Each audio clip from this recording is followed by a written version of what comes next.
जय हिंद दोस्तों। आज के क्लास में हम लोग डिस्कस करने वाले हैं मूल विधि का एक नया चैप्टर जिसका नाम है दहेज प्रतिषेध अधिनियम 1961। दोस्तों काफ़ी अच्छा टॉपिक है। इसमें जितने भी बिल्कुल बेसिक से लेकर के एडवांस लेवल तक हम इस चैप्टर को डिस्कस करेंगे। बहुत अच्छा चैप्टर है। इसमें जितनी धाराएं हैं सभी धाराओं को हम लोग यहाँ पे क्लियर करेंगे। तो दोस्तों पूरा वीडियो देखिएगा और ज़रूरत के अकॉर्डिंग आप इसका नोट्स बना लीजिएगा, वरना आपको हम इसकी पीडीएफ प्रोवाइड करा देंगे। आप जीएस रिव्यू का एप्लीकेशन प्ले स्टोर से आप जीएस रिव्यू का नाम सर्च करिएगा प्ले स्टोर में, तो जीएस रिव्यू का आप एप्लीकेशन डाउनलोड कर लीजिएगा। वहाँ पे आपको इसकी पीडीएफ आपको उपलब्ध करा दी जाएगी, या डिस्क्रिप्शन में टेलीग्राम का लिंक लगा देंगे, वहाँ से भी आप इसको डाउनलोड कर पाएंगे। तो चलिए दोस्तों आज की क्लास हम लोग शुरू करते हैं। देखते हैं दहेज प्रतिषेध अधिनियम 1961 के बारे में। उससे पहले जो लोग चैनल पर नए आए हैं वो लोग वीडियो को लाइक कर दें, शेयर कर दें और चैनल को सब्सक्राइब करके ज़रूर रखें। बेल आइकन को प्रेस करना मत भूलें ताकि जितने वीडियो बनाएं उनका नोटिफिकेशन आपको समय पे मिलता रहे। तो चलिए दोस्तों आज की क्लास हम लोग शुरू करते हैं। देखते हैं दहेज प्रतिषेध अधिनियम 1961 के बारे में। उससे पहले आपको बता दें कि अभी तक हमने मूल विधि में यूपीएसआई 2025 के लिए मूल विधि में इतने टॉपिक कंप्लीट किए हैं, जैसे सूचना का अधिकार आरटीआई, राष्ट्रीय सुरक्षा अधिनियम, वन्य जीव संरक्षण अधिनियम, मोटर वाहन अधिनियम, जनहित याचिका, साइबर क्राइम, मानवाधिकार, और आज की क्लास हमारी दहेज प्रतिषेध अधिनियम 1961 के बारे में है, जो आज हम लोग इसको पढ़ेंगे। जितनी क्लासें हमने यहाँ पे कराई हैं सबकी पीडीएफ प्रिंट फॉर्म में हमने डाल रखी हैं, तो आप जाकर के उनको जरूर देख लीजिएगा। जीएस रिव्यू एप्लीकेशन आप जाकर के प्ले स्टोर से जरूर डाउनलोड करिएगा, वहाँ पे सारी आपको डिटेल इसकी मिल जाएगी। इतनी क्लास आपको करा दी है। यूट्यूब में भी आप प्ले लिस्ट देख लीजिएगा जाकर के चैनल में। उत्तर प्रदेश पुलिस भर्ती 2025 के नाम से बनी है, वहाँ पे ये सारी वीडियोज आपको फ्री ऑफ कॉस्ट देखने को मिल जाएंगी। चलिए तो देखते हैं हम लोग सबसे पहले आज दहेज प्रतिषेध अधिनियम 1961 के बारे में बेसिक समझते हैं कि यह भारत में दहेज को लेना या दहेज को देना या इसके लेन देन देने में सहयोग करने वालों को प्रतिबंधित कराता है, जिसके लिए सजा का भी प्रावधान किया गया है। दहेज प्रतिषेध अधिनियम में दहेज लेना, दहेज देना और दहेज लेने देने में सहयोग करने वाला व्यक्ति भी इसमें गुनहगार माना जाता है। इसी चीज को प्रतिबंधित करने के लिए एक कानून आया जिसका नाम था दहेज प्रतिषेध अधिनियम। दोस्तों बिल्कुल हम लोग बेसिक से, हमने कहा बिल्कुल बेसिक से एडवांस तक पढ़ेंगे। इसका एक अन्य नाम भी आता है। ये चीज़ें हम लोग बेसिक अभी यहाँ पे कवर कर रहे हैं, इसके बाद हम लोग एडवांस में उनकी धाराओं को देखेंगे। एक इसका नया नाम दहेज अधिनियम के नाम से भी इसको जानते हैं। राष्ट्रपति द्वारा इसको स्वीकृति कब मिली? तो 20 मई 1961 को राष्ट्रपति द्वारा इसको स्वीकृति मिली। इसके बाद इसको लागू कब करा गया? तो 1 जुलाई 1961 को इसको लागू किया गया। लेकिन उस समय जब इसको लागू किया गया तो जम्मू कश्मीर को छोड़ दिया गया था, क्योंकि ये अलग इसका अलग संविधान अलग तरीके इसके चलते थे। बाद में क्या हुआ कि जम्मू कश्मीर को भी इसमें लागू कर दिया गया था। जम्मू कश्मीर में भी इसको लागू जब किया गया तो संपूर्ण भारत में आज वर्तमान में यह लागू है। इसमें धाराएं टोटल 10 धाराएं हैं। इसका उद्देश्य होता है दहेज लेन देन को रोकना, इसका एक मुख्य उद्देश्य होता है। तो ये एक चीज़ थी जो बेसिक था, जो आपको समझना चाहिए, जानना चाहिए। ये बिल्कुल इस चैप्टर की पूरा बेसिक है। कब लागू किया गया, क्या उद्देश्य है, कितनी धाराएं हैं, राष्ट्रपति ने कब इसको स्वीकृति दी, इसका दूसरा नाम क्या है, इसको संपूर्ण भारत में कब लागू, ये सारा चीज़ आपने यहाँ से अच्छे से कवर कर लिया होगा। आई होप चीज़ें आपके समझ में भी आई होंगी। चलिए अब आगे हम लोग इसी में देखते हैं। हमने आपको बताया इसमें टोटल 10 धाराएं हैं।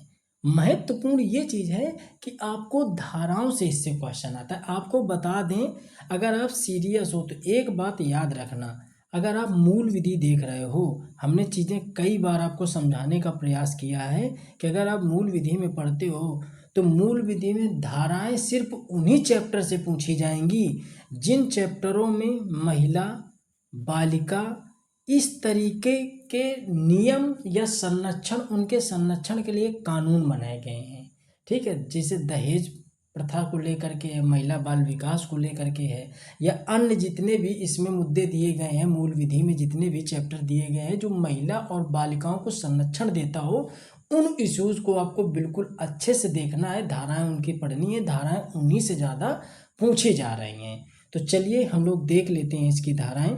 धारा नंबर 1 क्या कहता है? तो धारा नंबर 1 कहता है संक्षिप्त नाम विस्तार और लागू होने की बात बताता है। धारा नंबर 1 में संक्षिप्त नाम में क्या मतलब है कि इसका नाम होगा दहेज प्रतिषेध अधिनियम, या एक संक्षिप्त नाम के आधार पे है, एक संक्षिप्त नाम है इसका।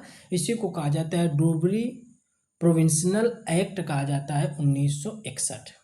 विस्तार जम्मू कश्मीर को छोड़कर संपूर्ण भारत में, लेकिन वर्तमान में जम्मू कश्मीर में भी लागू है। लागू या उस तिथि से लागू होगा जो केंद्र सरकार राजपत्र में अधिसूचना द्वारा नियत करेगी। तो आपको पहली धारा में मुख्य रूप से क्या याद रखना है कि इसमें हमको ये याद रखना है कि इसमें संक्षिप्त नाम विस्तार और लागू होने के बारे में बताया गया है। धारा नंबर 2 क्या कहती है? देखो बिल्कुल 10 धारा है, इसकी एक भी धारा आपको स्किप नहीं करनी है, 10 धाराएं आपको पढ़ना, और इससे आप लिख के ले लो, एक क्वेश्चन बनना तय है एग्जाम में, एक क्वेश्चन यहाँ से जरूर आएगा दहेज प्रतिषेध अधिनियम से, याद रखना इस बात को, ठीक है। धारा नंबर 2 क्या कहती है? तो धारा नंबर 2 में है दहेज की परिभाषा बताई गई है, दहेज की परिभाषा। अब दहेज की परिभाषा आपके हिसाब से क्या हो सकती है? तो हम लोग अगर अपने हिसाब से पूछें तो तुरंत दिमाग में ये आता है कि दहेज देना लेना यही दहेज है। हम लोग जब शादी होती है तो वर वधू को जो दहेज मिलता है वो दहेज है, ठीक है। तो वही यहाँ है कि विवाह के समय दुल्हन के परिवार द्वारा वर यानी दूल्हे को और उसके परिवार को दिए जाने वाला धन, संपत्ति या मूल्यवान वस्तुएं हैं जो उसको हम लोग दहेज कहते हैं, ठीक है ना। जो मूल्यवान वस्तुएं हैं उसको हम लोग क्या कहते हैं? दहेज कहते हैं। तो ये धारा नंबर 2 हो गई। धारा 3 क्या है? तो दहेज लेना या दहेज देना, दहेज लेना या दहेज देने वालों के लिए दंड का प्रावधान किसमें है? धारा 3 में है। तो धारा 3 इंपॉर्टेंट है कि इसमें दहेज लेना और दहेज देना, इनके लिए जो दंड का प्रावधान है धारा नंबर 3 में है। धारा 1 में क्या था? तो संक्षिप्त नाम विस्तार और लागू होने के बारे में। धारा 2 में क्या है? तो दहेज की परिभाषा है। धारा 3 में क्या है कि बताया गया है कि दहेज लेना और दहेज देना, उसके लिए जो दंड का प्रावधान है धारा 3 में है। और इसमें सजा क्या है? तो 5 वर्ष कारावास तथा 15,000 रुपये का जुर्माना। क्या? 5 वर्ष का कारावास, 15,000 रुपये का जुर्माना। लेकिन कभी कभी आपने देखा होगा कि कुछ जैसे आदिवासी या जैसे जो शेड्यूल ट्राइब्स होते हैं, जनजाति होते हैं, या फिर कुछ ऐसे क्षेत्र होते हैं, विशेष क्षेत्र होते हैं जहाँ पे कुछ चीज़ें एक पारंपरिक तौर पे दी जाती हैं दुल्हन को या फिर दूल्हे को दी जाती हैं। तो अगर उस तरीके से किसी परंपरा के द्वारा अगर दिए जाने वाली जो भेंट होगी वो दहेज में सम्मिलित नहीं करी जाएगी। बहुत सारे रीति रिवाज ऐसे होते हैं जो कुछ विशेष जातियों में या कुछ विशेष क्षेत्रों में कि जहाँ पे उन चीज़ों को भेंट के तौर पे हम लोग देते हैं तो वो दहेज की श्रेणी में उसको शामिल नहीं किया जाता है। आई होप कि ये तीनों धाराएं आपको अच्छे से समझ में आई होंगी। चलिए अगला हम लोग यहाँ पे देखते हैं धारा नंबर 4। तो धारा नंबर 4 इसके अंतर्गत, धारा नंबर 4 कहता है इसके अंतर्गत वर पक्ष अथवा वधू पक्ष किसी व्यक्ति यानी माता पिता या रिश्तेदार द्वारा दहेज की मांग करने पर दंड का प्रावधान है। यानी कि वर पक्ष अथवा यानी कि दुल्हन या दूल्हा दोनों के लिए यहाँ पे बात है कि धारा 4 में दुल्हन या दूल्हा अगर किसी भी व्यक्ति के द्वारा या उसके माता पिता हों या कोई रिश्तेदार हो अगर दहेज मांगता है या दहेज की बात कहता है और दहेज मांगने के लिए आपको बोलता है तो उसके लिए दंड का प्रावधान है कि न्यूनतम 6 माह से लेकर के 2 वर्ष तक का कारावास है और 10,000 रुपये का जुर्माना है। ये भी आप पॉइंट याद रखिएगा। धारा 4 कक्का में क्या प्रावधान है? इसमें विवाह के संदर्भ में अपनी संपत्ति, आर्थिक संपत्ति का विज्ञापन करने पे दंड का प्रावधान दिया गया है। यानी कि आपने देखा होगा कुछ आर्टिकल न्यूज़पेपर में आया करते हैं, उसमें लिखा होता है वर वधू चाहिए, इसके बाद नीचे एक कॉलम होता है वहाँ पे लोग उल्लेख किया करते हैं कि लड़का नौकरी में है और ये चीज़ें, ये सारी चीज़ें दिखाते हैं और कोई भी व्यक्ति इसमें स्वेच्छा से अपना कॉल कर सकता है। लेकिन वहाँ पे कभी इतना जिक्र नहीं होता है, उसमें ये चीज़ें नहीं दर्शाई जाती हैं कि लड़के के पास 100 बीघा खेत हैं, 500 करोड़ की संपत्ति है, 20 ठो स्कॉर्पियो हैं, 10 ठो डिफेंडर है। इस तरीके का किसी भी तरीके से जो लोभ प्रदान करे वो विज्ञापन नहीं दिया जाता है। ठीक है, अगर इस तरीके से आप देते हैं तो आप दंड के प्रतिभागी हैं, जिसमें 6 माह से लेकर के 5 वर्ष तक कारावास और 15,000 रुपये का जुर्माना आपको देना पड़ सकता है। ये धारा 4 का क्या कहता है। धारा 5 क्या कहती है, तो धारा 5 में दहेज लेन देन के लिए कोई व्यक्ति कोई समझौता करता है तो वह कानून के रूप में मान्य नहीं होगा। तो ये भी बात आपके अच्छे से समझ में आ गई होगी कि दहेज के लिए जितने प्रावधान हमने बताए आपको, वो चीज़ें अच्छे से आपको समझ में आई होंगी। अब हम लोग यहाँ पे देख लेते हैं कि धारा 6 क्या कहती है। तो धारा 6 कहता है कि दहेज हस्तांतरण के संबंधित नियम बताता है धारा 6। इसमें मुख्य बातें ये हैं कि यदि दहेज विवाह के पहले प्राप्त हुआ है तो उसे विवाह की तारीख से 3 महीने के भीतर उस महिला को आपको देना होगा। यदि दहेज विवाह के समय या विवाह के बाद प्राप्त हुआ है, तब भी जिस तारीख को महिला का विवाह हुआ है उस तारीख से लेकर के उस तारीख को आपको, उस तारीख के भीतर आपको उस महिला को हस्तांतरित करना होगा जितना भी दहेज आपको दिया गया है। ठीक है, और एक पॉइंट आता है, जैसे मान लो कि किसी की शादी मार्च में हुई, मार्च मान लेते हैं कि मार्च 2025 में हुई। अब अगर लड़की को मार्च शादी से पहले कुछ गहने या जेवरात या कुछ पैसा दिया है माँ बाप ने, तो वो चीज़ें आपको देनी होंगी उसे शादी के बाद 3 महीने तक। ठीक है, तो इस तरीके से आप इसको अच्छे से समझिएगा। दहेज सीधे महिला को दे या महिला की मृत्यु हो जाए तो उसके वारिस को देना होगा। महिला को दे या महिला की मृत्यु हो जाता है तो उसके वारिस को आपको देना होगा। दूसरी चीज, यदि किसी स्त्री की मृत्यु विवाह के 7 वर्ष के भीतर, यहाँ पे एक पॉइंट है, 7 नहीं 7 वर्ष के भीतर प्राकृतिक कारणों से भिन्न किसी अन्य कारणों से हो जाती है तो ऐसी स्थिति में दहेज से संबंधित जितनी संपत्ति होगी उसके संतान को हस्तांतरित की जाएगी, तथा यह संतान नहीं होगा तो उस स्थिति में परिवार यानी उसके माता पिता को हस्तांतरित की जाएगी। ये बात आप अच्छे से समझ गए होंगे। ठीक है, यही क्वेश्चन 2011 में पूछा गया था। कितने वर्ष उम्र दी गई है? 7 वर्ष। 7 वर्ष के भीतर। ठीक है, 7 वर्ष के भीतर अगर वो उसकी मृत्यु होती है तो पहला तो उसके वारिस को दिया जाएगा जो उसकी संतान होगी, दूसरा अगर नहीं है तो उसके माता पिता को दी जाएगी। चलिए, सजा इसमें क्या है? सजा का प्रावधान है, यदि आपने समय काल के अंदर, जैसे 3 महीने का है कि शादी के बाद जो दहेज देना है वो 3 महीने के अंदर ही आपको देना, अगर नहीं दिया, नहीं स्थानांतरित किया तो उसमें 5 माह से 2 वर्ष की जेल, 5,000 से 10,000 रुपये तक का जुर्माना लगाया जा सकता है। तो ये बात आप अच्छे से याद रखिएगा। चलिए, इसमें क्वेश्चन जो आपको याद रखने वाली बात है वो ये वाला है, ये वाला पॉइंट जो 7 वर्ष वाला, ये क्वेश्चन 2011 में पूछा गया था यूपीएसआई में। इस चीज़ को आप चाहे देख लीजिएगा, जब पीवाईक्यू लगाएंगे तो वहाँ इस चीज़ों को आपको पढ़ने को मिलेगा। धारा 7 हम लोग देखते हैं, अपराधों का संज्ञान से संबंधित, यानी इस धारा में दर्ज अपराधों को संज्ञान लेते हुए मजिस्ट्रेट उस पर मुकदमा चलाए तथा मामले की सुनवाई करे। इस बात को स्पष्ट किया गया है धारा 7 में कि जैसे अगर इस मुद्दे से कोई मामला पहुंचता है तो मजिस्ट्रेट को यह आदेश है कि वो इस मामले को संज्ञान ले और उसकी सुनवाई कराए। धारा 8 क्या है? संज्ञेय अपराध है। इसमें 3 अपराधों की बात करी गई है। एक है संज्ञेय अपराध, दूसरा है जमानती अपराध, तीसरा है गैर समन योग्य अपराध है। 3 अपराधों की चर्चा करी गई है। एक बार और समझ लेते हैं। धारा 8 में इनसे अपराध से क्वेश्चन पूछा गया था, ये भी आप जा करके देखिएगा। धारा 8 में संज्ञेय अपराध, जमानती अपराध और गैर समन योग्य अपराध, 3 अपराधों की बात की गई धारा 8 में।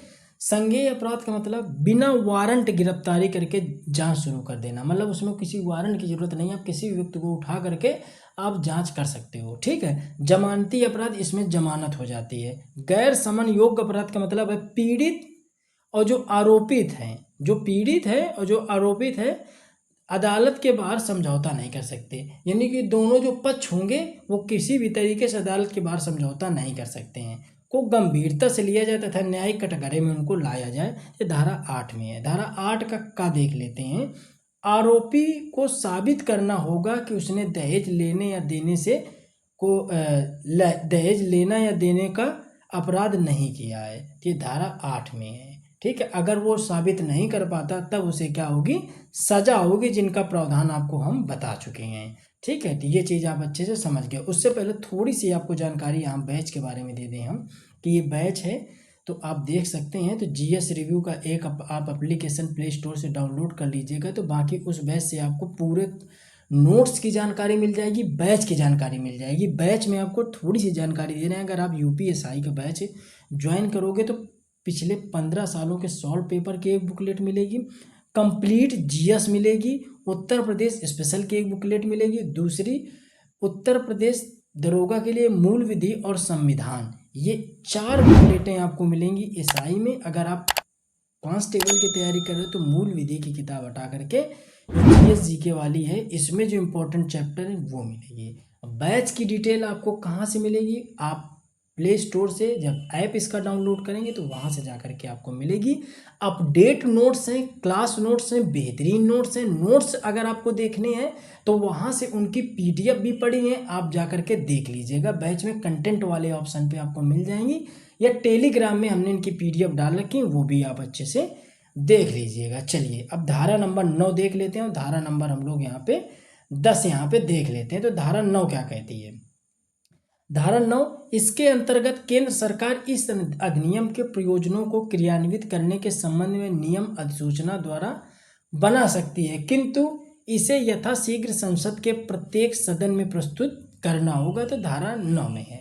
धारा 10 क्या है, तो धारा 10, इसके अंतर्गत राज्य सरकार अधिनियम के प्रयोजनों को क्रियान्वित करने के संबंध में नियम अधिसूचना द्वारा बना सकती है, किंतु इसे यथाशीघ्र विधानमंडल के समक्ष रखना होगा। तो धारा 9 केंद्र सरकार के लिए, धारा 10 राज्य सरकार। केंद्र सरकार कहाँ पेश करेगा, संसद में, संसद के सदन में जो लोकसभा राज्यसभा है, और धारा 10 में राज्य सरकार, तो राज्य सरकार कहाँ पेश करेंगे, तो विधानमंडल में, जो उसके विधान परिषद और विधानसभा है। तो आई होप ये चीज़ें आपको बहुत अच्छे से समझ भी आई होंगी। बस आपको दहेज प्रतिषेध अधिनियम में इतना ही नोट्स पढ़ना है, इसके बाहर एक भी क्वेश्चन नहीं जाएगा। आप निश्चिंत रहिएगा, ज़्यादा दिमाग अपना मत दौड़ाइए, ज़्यादा इधर उधर किताबों पर मत उछल कूद मचाइए। एक जगह से बेहतरीन तरीके से पढ़ने की कोशिश करेंगे तो चीज़ें आपकी कवर भी होंगी, तैयार भी होंगी, और आपका पढ़ने में रुचि भी आपको लगेगी। आप टेलीग्राम ज्वाइन करिएगा, देखिएगा वहाँ पे इनके कंटेंट नोट्स, इनकी डिटेल डाल रखी है, नोट्स भी कुछ डाल दिए हैं, आप ऐप पे भी जा करके इनको देख सकते हैं। तो चलिए दोस्तों, अगले वीडियो के लिए आप चैनल को सब्सक्राइब करके बेल आइकन को प्रेस करके ज़रूर रखिएगा। मिलते हैं अगले वीडियो में, तब तक जय हिंद, जय भारत।